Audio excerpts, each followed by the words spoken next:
all like some vintage archives. I found comedy tapes I did back in 85, 86 that if I played you right now, and these are on cassettes, you would say, oh man, you're trying to be like Chris Farley or this one or that one. And guess what?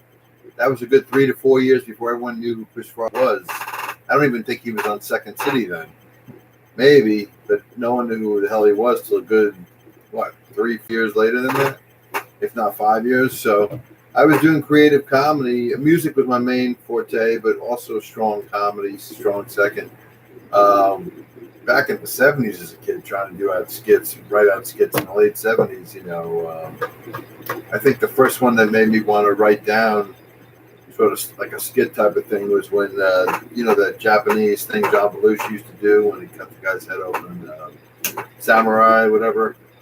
So, plus way before that, I had like all sorts of, I was in a comedy probably even earlier than rock and roll. I don't know, maybe about the same time.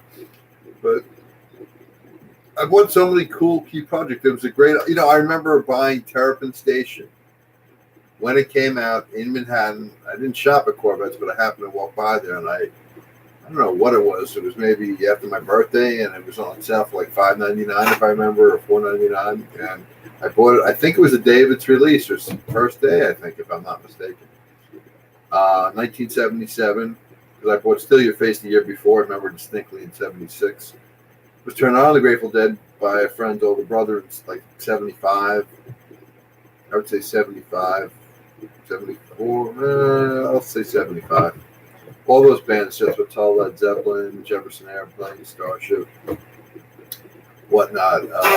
But it was cool stuff, you don't always want to be vintage in the past, but the quality of the craft and the quality of those times were timeless. They were of the eternal future and the eternal past. So, whether it be the original Saturday Night Live, even though it's a little goofy because the times are different, but all those things, whether it's the Beatles or the original SNL or, any of the original comedy stuff from the 60s and 70s. Yeah, sure, if you watch videos, it's a bit goofy, but it's also timeless in a way.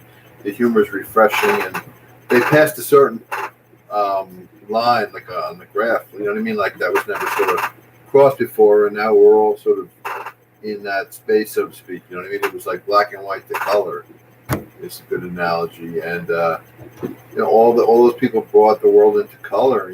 Just like in color TV came mainstream in around '66. Although the first colored movie was Gone with the Wind, I believe, in '39. But as far as mainstream television, it began in '66, continued further in '67. I think there was a few remnants in late '65, but I know '66 is when it became prevalent. '67 more so, and by '68, '69, it was totally mainstream. We didn't get our first color TV in my family until about '74, I would say. I remember that year for some reason, and so forth. But anyways, so got to remember your roots, yo. That's what I'm trying to say. Your comedy roots. Peace. Peace in the Middle East. Marcus Welby here, doctor. Hello, may I help you? We pray with the Cardinals. We pray with the Pope. Or Shalom, Baruch Atah Adonai, Eloheinu melech haolam, Borei pori hagafen. Goodbye.